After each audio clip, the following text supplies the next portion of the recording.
This is Defenders TV Podcast episode 78.5, where we are looking at the Doctor Strange IMAX preview.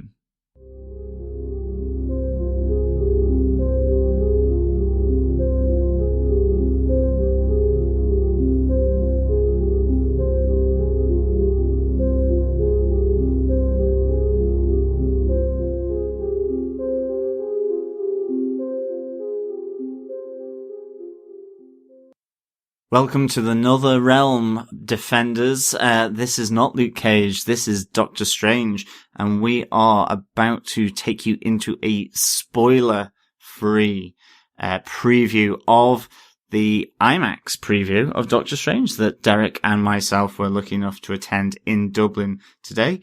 It is a 0.5 episode of Defenders TV Podcast, episode 78.5, and I'm one of your hosts, Doctor Strange fanatic, John. And I'm one of the other hosts, Derek, recent convert to the commune of Doctor Strangedom, I think. Doctor Strange has a commune? This is getting dodgy, people. Kind of a cult. Yeah, it's more of a cult, I think. Okay. And rounding out the troop, I'm Chris, who did not go to the IMAX preview of Doctor Strange. So these guys are going to tell me all about it. Yes, we are. But don't worry, listeners. Very importantly, we are not going to spoil anything for Chris. It's one of the good things about having a third co-host who couldn't actually make it to the preview tonight is that we don't want to spoil him either. So we're not going to spoil him. We're just going to give general impressions about what we thought about the 15 minutes of footage shown in the IMAX preview for Doctor Strange. And I am convinced that everyone will be a Doctor Strange commune or convert by the end of this film when it is released in Ireland and the UK on the 25th of October. And of course, for those of you who live on the other side of the pond, it is the 4th of November. That's right. That's a little giveaway there, John. It is. Without any further delay, for everyone who is joining us just simply because it says Doctor Strange on the title and it's popped into your feed, please go along and subscribe and leave a review at www.defenderstvpodcast.com/iTunes. Or you can go to any other mystical podcast catcher and search Defenders TV Podcast. If you are of an Android bent, then please search for us there. Subscribe, leave a review.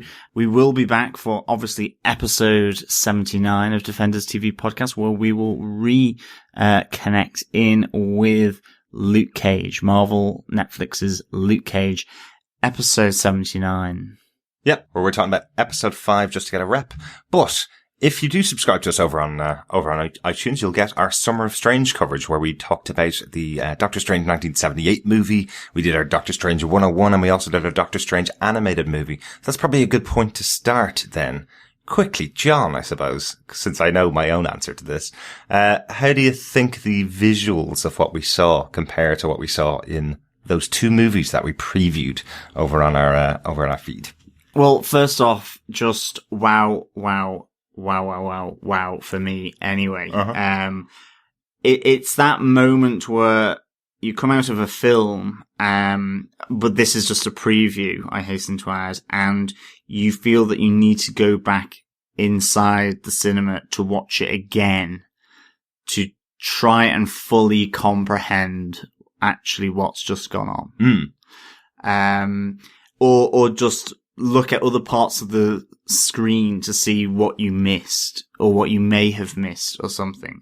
It's that absolutely epic and mind-boggling all at the same time. All I can say is that the idea that it is connected to Inception, yes, in terms of skyscrapers folding in on itself, yes, there is an element of there, but it goes in a different direction. I'm not saying it's beyond that, but it goes completely different direction to that. Yes, that is an element of it, but there is so much more to the visuals. Really trippy. In fact, massively trippy. It really works on the IMAX as well, the visuals. Maybe there were some moments where you get that issue sometimes with 3D, where things look smaller than they normally are. But I mean, that's nothing unusual to Doctor Strange here, to this preview. That's something that happens. But I mean, in terms of what you get from the 3D, and certainly the IMAX experience, it's absolutely, really, fantastic. Absolutely. And just to jump in on your point there, the Inception thing, totally unwarranted. I suppose the comparison to Inception that came out when we saw the trailers, where we saw some buildings folding in on each other. This is nothing like Inception. I will go as far as to say that this blows those scenes out of the water from Inception, from just what we've seen. Great sequence, great moments with those characters in that scene. And it's fantastic to watch, especially, again, watching in an IMAX. You're looking at every single corner of the screen. There's something going on everywhere around. Whereas I think the Inception scene, if I remember correctly, it was effectively something that happened in the background. It was one simple scene of the city folding in to show that they were in a dream universe, basically. That's kind of it. They are fully interacting with the environment around them. Be fair to say? It is absolutely that. It is like the Joseph Gordon-Levitt scene, just continuously to an extent. And that's done through, in effect, that's been done and it's able to be done and imagined like that because of what happened in Inception. Absolutely. But, it is primarily, I think, CGI rather than practical, effects. I would hope so. I don't think there's a room big enough. No, but I mean, not even on the small scale. You know what I mean? Yeah, of course. Can I ask one question now? Because and this is not meant as a bad thing. Of course. You two guys are bifocals, so you wear glasses. I do not wear bifocals. Okay, that's what my mum wears when she knits. I'm short-sighted. Okay. Okay, not bifocal then. But you're wearing the glasses, so a lot of So this is really two questions. Okay. One, for our listeners who wear glasses as well and have to put on the 3D glasses, there's always that element of that haziness. Yes. Did that come through with some of these? Because it's come through on some and it's not coming through on others. So I'd love to know from a production point of view what that looks like. Do you know what? Traditionally, Marvel do post-produce their 3D. In their films. They create the film, they do it in 2D, and then they bring in another studio who does the post-production on their movies. So far as I can tell, this is a really good conversion if it's not filmed in IMAX. I do have to check that out, because I'm having much less of the problems that I would see in a normal Marvel film. Although I've had really bad experiences with some of the IMAX, experience, things like, in Avengers Age of Ultron, where remember, I think we talked about it on our review of Age of Ultron, where things just weren't meshing together in scenes. Now, a big caveat, obviously, is that this is specifically made as a preview for Doctor Strange to get people in to watch the movie. So they are probably cutting together just the IMAX scenes or some of the IMAX scenes. So a big caveat there. I don't know what the full experience of a 2-hour movie like this is. It sometimes phases in and out a little bit for me as a glasses wearer. You don't always get the exact focus that you would get if you have 20/20 vision. I presume. I've never had it, so I don't know. Yes, but even as a 20/20, sometimes that does happen as well. But it's, from knowing enough people who wear glasses as well, it's worse. A lot worse for glasses users. But this 3D experience, I'll say there's a great moment. Again, no spoilers, but a great moment where you're guided around the screen, where lots of things are going on all around you, and you really feel like you're inside it. I felt like I was inside it. I was looking at different corners of the screen with things going on in every corner, and trying to kind of be inside that area of the screen. So almost like virtual reality, almost that feeling of it. So like that scene in Age of Ultron again, where spoilers, I guess. For Age of Ultron? Maybe? Nah, they'll have watched it. Yeah, you'll have watched it by this point, hopefully. If not, please watch it. The scene where they're in the circular room at the end and you have all the other Ultrons coming in and the camera's spinning to each person. And it was all in 3D as well, because you had guys jumping through and stuff. Similar to that? No. No, I'm talking Better. I'm talking Ant-Man.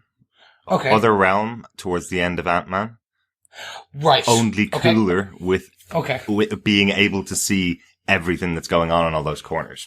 Yeah. So I feel the Ant-Man template is definitely being used in some of the scenes we saw in the preview. Yes, absolutely. Definitely thought that. There's loads more added to it. And while that was the end of a film that was supposed to be a small movie, this is the fundamental part of Doctor Strange. So they've definitely concentrated a lot more on those visuals. Would that be accurate? Absolutely. Yeah, there's definitely a little Ant-Man motif, in the preview, which was very cool to see. Mm-hmm. And then there's a hell of a lot of other different motifs. So, I mean, yeah, ultimately the visuals here are really mind-blowing. I mean, the preview was cut in a way that it wasn't just 15 minutes of A to B. It was A to B, then C to D. I don't know quite where they were placed within the movie. But I suppose for me, what it certainly did do is it built on primarily the scenes that we've seen in the trailers so far and join them. So there were definitely, obviously, a lot of new elements joining that were parts where the dialogue is spoken in its actual place within the movie. And so it really gave an idea of the movie itself. And it felt much better than the teasers and the trailers. Definitely. Can I talk about one extra element that has definitely been added for me on top of the stuff that we saw in the trailers and teasers and all that kind of stuff? One element that just hasn't come out for me in the past has been the sense of humor. And this comes out in spades in this 15 minutes. Yeah. Wow. Even with that, man? The sense of humor within the Doctor Strange previews and Doctor Strange. Oh, sorry, you're talking about the trailers and stuff. Okay, yeah. It's one of the things that just hasn't come out to me within all the stuff we've seen. We've seen little snippets of, there's a bit of sense of humor in the Wi-Fi password joke that we saw in the previous trailer. There's so much more here. Benedict Cumberbatch gets a good number of gags in here. The Ancient One gets a few. Wong gets a couple as well. There's some good dialogue here. There's some good banter between the characters that we've got on here. And definitely Benedict Cumberbatch is bringing his sense of humor to the role. Yeah, no, there's good humor here. Absolutely. And it's that humor as well, that I think you can relate to from maybe Sherlock or something as well, where, there's an element of up himself. But at the same time, it is actually genuinely funny. And I mean, it is part of the reason ultimately why they have, I was reading in Empire magazine, they did delay the filming of this to get Benedict Cumberbatch because of how he has portrayed, for example, like Sherlock, an aloof character, but still retain a humanity to him and keep an audience with him. Yeah. And I think that's the kind of humor that you get here as well. And I mean, that's props to the writers as much as to, Benedict Cumberbatch as an actor, but, and the supporting cast and how they play off him is. Rachel McAdams got a really good line. Yeah, she gets a really good line, in the preview, hopefully more, obviously, than just one line. The humor throughout the preview was really a surprise, and it worked. It didn't feel out of place. Yeah. Because given all the visuals that we have, it kind of needs it. And I mean, there is also, Doctor Strange is this kind of solitary figure between the Avengers protecting the world from extraterrestrial threats and then the Masters of the Mystic Arts and him as the Sorcerer Supreme defending the world from interdimensional threats. And he is cast within the comics as a solitary sort of crusader or warrior, I suppose, protecting those boundaries of time and space and dimensions. And so I think you need to have that because it can get hugely serious otherwise. But it was some really good humor. Good. It's good to hear because the one thing we touched on briefly in one of our podcasts in the opening was that there was news that they were doing reshoots of the film. And that obviously reshoots is either a good thing or a bad thing. It's literally one or the other. In other words, they've done a test audience and they want to expand on something better or touch up something, before post-production, or they got to a point and went, eep, it's too dark, too solitary, etc., etc. So it's good to hear that they found that balance, because one of the things that obviously, I don't know, I think the Russo brothers probably do best is they marry, I should say, the humor elements of, say, Captain America, Civil War, with the kind of dark, somber moments of that as well. Yeah. But then with the Wi-Fi password, I wasn't sure if we were going to they were going to try and make an Ant-Man Doctor Strange. Right. If you understand my meaning. Yeah. In terms of, like, remember that Baskin Robbins scene? Uh-huh. I'm hoping, I was hoping from the Wi-Fi password bit, I was like, oh no, we're going to get Doctor Strange in some surgical bit where it's literally, so that kid again is in there kind of job. No, I think again, we're talking preview here, and I think it feels like this footage obviously was put together quite a while ago by the marketing team to show off the visuals of Doctor Strange, but I'm just really glad that we saw a bit of humor in it as well, because I don't think the visuals alone are going to be what keeps people with this film. But I almost want to compare this to something like Avatar, where people will come out of seeing this type of footage and will go, you gotta go see this. You gotta go see this in 3D IMAX, because of how good the visuals are. I kind of had that on the tip of my tongue as well, and I didn't want to, because actually that was the only good thing about Avatar. That is true. Hey, Dancing with Wolves is a good... I'm sorry, not Dancing with Wolves. I know I've had conversations sort of in our Facebook group with people saying that the visuals have really got to step up. And yes, they do, I suppose. But there has to be a good storyline there, irrespective. Absolutely. I mean, if you just have visuals like you had with Avatar, it becomes pointless. And they are amazing visuals on that front. And I would hasten to say what Kevin Feige has been saying, that it is not like anything else within the Marvel Cinematic Universe. I think he's probably spot on after what we saw from a visual point of view. You know, Russo brothers, absolutely fantastic, but the level of warping and weaving and having to keep the audience sort of at least on an idea of what's going on is second to none. And it has action as well. In that world. And I mean, one of the things I'd say is that, you know, it's not just humor and visuals, but the action. So one of the things that really, it joins up, a few sequences that we see in the teaser trailer. I'm not going to say what they are, into the flowing, I think, fight or chase sequence that they're on. And it is really, really, really impressive. It's dynamic. It's interesting. Yeah. You're turned around. It's really, it's fast. It's dynamic. Really interesting. Yeah. The one question a lot of people have been asking about is the use and visual style of magic. Mm-hmm.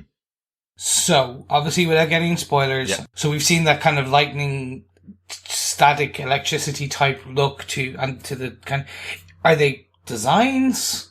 The seals? How did the magic look? I think it looked pretty impressive. There is nothing particularly hugely new that's different from what we've seen in some of the previews, but it looks much better because you're seeing connected to what it's actually creating. So the visuals we've seen in the past are symbols in the air drawn by Doctor Strange or the Ancient One or Caecilius as well, where they're drawing images in the air that are causing something. That's kind of the visual we've seen. Whereas in the preview, what we're seeing is the effects of what they're drawing in the air. So those are spells that they're creating using their abilities. And then we're seeing the effects of what's happening. So whether that's creating possibly a weapon or whether that's creating fire or whether that's creating something to fight off an attacker or creating a shield, for example. I suppose the difference between what we saw in those trailers was it was almost like they were just creating some pictures in the air, but you're seeing much more of the devastation that can be created by those shapes, I suppose. Those shapes that are representative of the incantations and so on. Yeah. I mean, like it's from what I can see, it's not really anything totally different. I think, but you see them forming as they're doing their incantation. So there is one point where you see this shape building within and around the hand as they're doing the incantation. Yeah. That's cool. Yeah. Okay. So I'm bought into this point. Yeah, I think there's another thing that we can buy into as well, which you definitely see horror sensibilities coming from Scott Derrickson. You know, he's done The Exorcism of Emily Rose, he's done Sinister.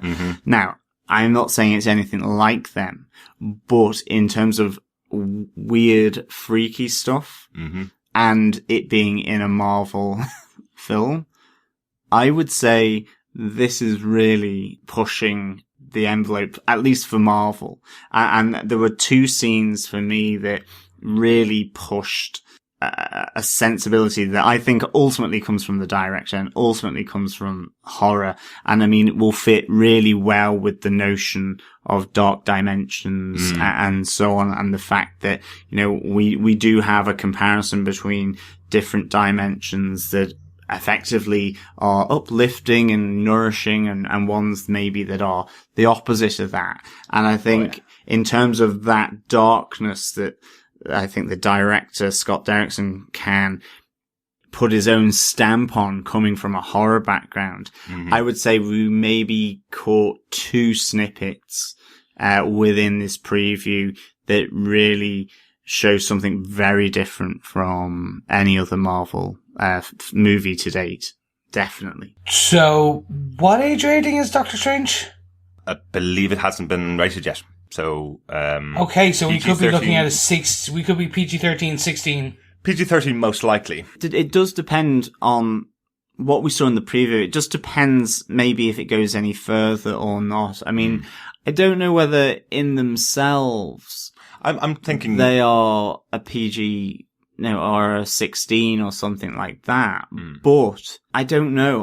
It's difficult to know, but to me, they definitely had a horror sensibility. Maybe you can describe it. Yeah, I'm thinking I'm a big horror fan, obviously, as well. But I'm thinking of something like the Pan's Labyrinth type of horror. Oh, okay. So that would be PG-13. Yeah. So it's scary, but scary, creepy, kind of type of thing. And I think even Sinister was actually a PG-13, if I remember correctly. 16. Was it 16?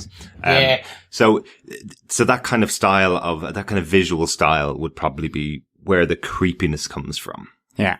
You could get a more mature Doctor Strange. If we're saying Phase 6, Doctor Strange 2 could be a bit more Pan's Labyrinth, but scarier styled, kind of. Yeah, well, it's just interesting to see. Yeah. I think what we're talking about here is that we're talking about different dimensions, and as John called out, you're talking about the fluffy, furry dimension, and the exact opposite of the fluffy, furry dimension would be the dark dimension, right? So one, you have unicorns and rainbows, and everything's cupcakes, and not so much in the other. Exactly. So that's kind of what you could have with this version of Doctor Strange. So I think we probably need to cut it here before we start getting really spoilery in anything we're saying. I think we've got a general overview. Chris, anything else that you have questions on? My questions were around the tone. So you've answered that. Obviously, it's the humor, which is great, and some of the serious moments, even better. Magic, happy about that. 3D, obviously the visuals, that was a big part for me. Glad to hear it's still good. I'll reserve my judgment on a 2D versus 3D until we do our review, because I personally, I like my 2D Marvels. I'll watch it in 3D, but likewise. I prefer the 2D. It's better together. So we'll hopefully have found out by launch whether it's a post-production or a pre-filmed. So no, I just want literally thumbs up, thumbs down on what you're seeing so far. Is it heading in the right direction? Are we firing on all strange cylinders? I'm going to go quickly first and just say I am even more excited than I was. Before we started all of our podcasts, by the end of those podcasts, I was going, I'm now up for seeing a Doctor Strange film. After seeing this, I just want to get back to the cinema and watch the full thing. I want to see how it all ties together. I still feel, even with this other 15 minutes that seem to be taking really good bits of the movie from various points in the film, I still feel like we haven't even scratched the surface of what we're actually going to see within the film. And that makes me really excited, especially because of the quality of the visuals that we got, the style of the humor that we saw. Yeah. Yeah. I mean, it was really good. I mean, definitely, thumbs up from me. If I wasn't more excited anyway, I would probably just explode or something. But like, this is just, this was really like something I wasn't expecting. I mean, I was happy with what they were showing in the teaser. And to do this, like, I mean, I think we had said on the basis of some of the teaser trailers, we hope it's a bit more trippy. Well, they have gone there. Yeah. And they have done that. Or Scott Derrickson has, and his team and everyone involved. I just can't be more happy about that. It will, it'll be interesting to see. I think, as Derek says, it still feels as though what they've shown really is contained within the trailers. They've just maybe expanded on a few parts of that. So really, it'll be interesting to see just what this movie ultimately encapsulates as a whole. But this really has me like hugely excited. And I would say definitely watch it on IMAX 3D and then probably watch it on 2D. Yeah. And then buy the Blu-ray, and then get the master edition. Yeah. Two more quick things from me. Number one, we were really concerned about going to see this preview before we did. We didn't book tickets until I think last Friday, 3-4 days beforehand, because we were concerned it was going to spoil us for the film. I don't think it has. I really don't think it's given away any huge plot details, anything that we wouldn't have known from seeing the trailer. So all happy with that. And the second thing, Caecilius looks bloody cool. Yeah. Which is the character played by Mads Mikkelsen, our villain character for the piece. He looks bloody cool. He looks really cool, actually. I think he might get some extra fans, some people that haven't seen him in things like Hannibal. And Wong was really good as well, actually. Yeah. One character we didn't see much of in the preview, though, is Mordo, and I'm interested to see some more of him as we get into the film as well. I really don't know what else to ask you guys without trying to get you to answer more. So I think at this point, because obviously we're very important around spoilers versus spoiler free, so I'm afraid if I ask you any more, I will be spoiled, much like our listeners. So Yep. I think you're right. Let's close this out for now, and we'll see everyone next week. Excellent. Chris, stay on the line so we can spoil the hell out of you on all the rest of it. No! Listeners, we'll be back on Tuesday, the 18th of October with episode 5 of our Luke Cage coverage, just to get a wrap. Looking forward to that one. Yeah, thanks so much for listening, and keep it here for all things strange. And of course, all roads lead to Doctor Strange, 25th of October, 2016. Also my birthday. So hooray. Speak to you soon. Keep it strange. Bye.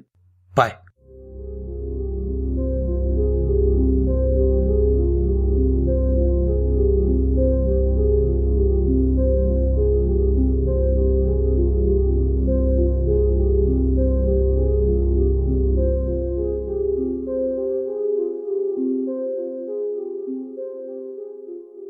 You have been listening to Defenders TV Podcast, a production of TV Podcast Industries. If you want to subscribe to the podcast, please go to www.defenderstvpodcast.com/iTunes and subscribe there, leave a review, or alternatively go to any other good podcast catcher and search Defenders TV Podcast for Android users. Leave a review, subscribe. This really helps independent podcasts to be found out by other interested listeners. Also share our podcast updates on Twitter, Facebook, Reddit, or any other social media platform. You can also join us on Twitter at DefendersCast. You can join us on Facebook, join our group at facebook.com/groups/Defenders TV Podcast. Come and join the community, enter into the discussion, leave comments and feedback. If you want to get involved in the podcast, you can leave feedback at defenderstvpodcast.com, or alternatively, you can leave a voicemail on our website at www.defenderstvpodcast.com.